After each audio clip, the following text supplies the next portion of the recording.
आज हम special discussion के इस एपिसोड में बात करेंगे श्री एएस सिद्धू साहब से, जो कि हमारे जम्मू के सीआरपीएफ के आईजीपी हैं, इंस्पेक्टर जनरल ऑफ पुलिस हैं और बड़े ही काबिल ऑफिसर हैं।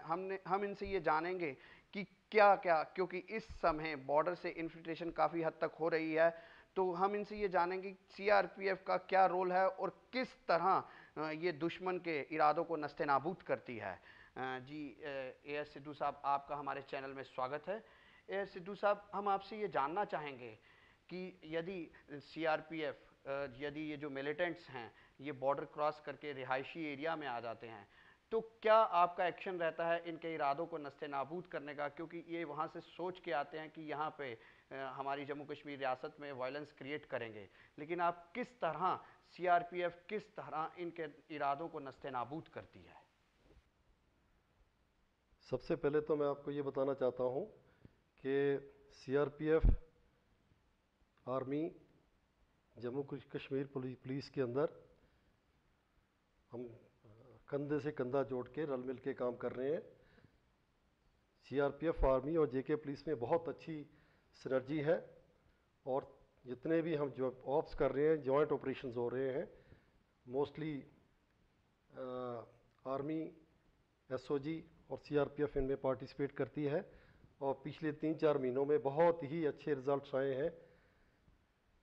पिछले कुछ महीनों से जो बढ़ती हुई इन्फिल्ट्रेशन के इंस्टांसेस नोटिस में आए हैं, बड़े हैं उनमें जैसे आपने सवाल किया है कि अगर वो रिहायशी एरिया में आ जाते हैं, ये सिचुएशन के ऊपर डिपेंड करता है कि वो रिहायशी एरिया कैसा है।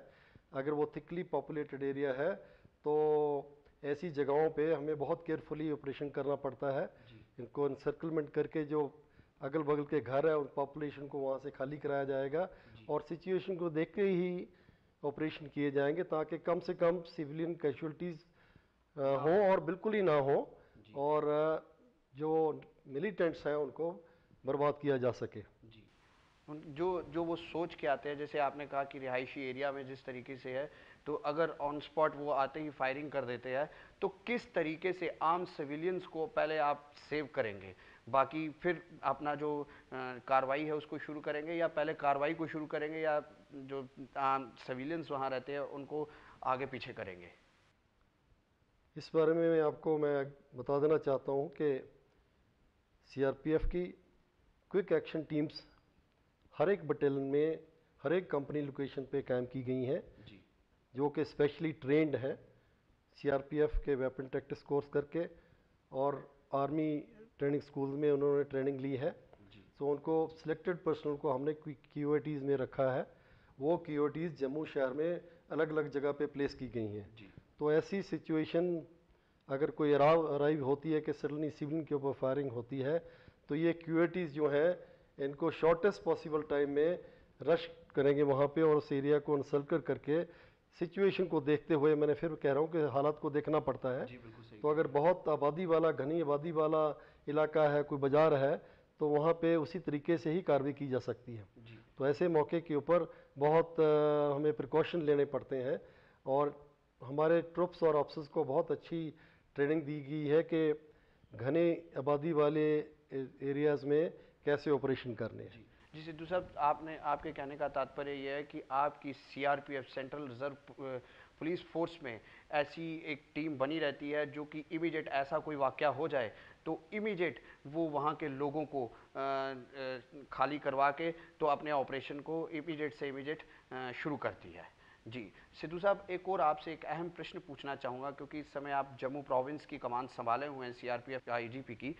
सिद्धू साहब, मैं ये जानना चाहूँगा कि इस समय इन्फिल्ट्रेशन काफ़ी हद तक बढ़ गई है, तो काफ़ी हद में हो भी रही है, तो क्या अभी तक जो हमारी 2009 में जो इन्फिल्ट्रेशन हुई है उसमें हमारी सीआरपीएफ को कितनी मतलब सफलता मिली है, कितने मिलिटेंट्स को उन्होंने मार गिराया है? पहले तो मैं ये कहना चाहूँगा कि इन्फिल्ट्रेशन बड़ी नहीं है। ये आर्मी और बॉर्डर सिक्योरिटी फोर्स बॉर्डर्स के ऊपर बहुत अच्छा काम कर रहे हैं, ट्रुप्स उनके। मगर जहाँ इन्फिल्ट्रेशन होती है वो शायद बियॉन्ड मैनेजेबल मींस होती है।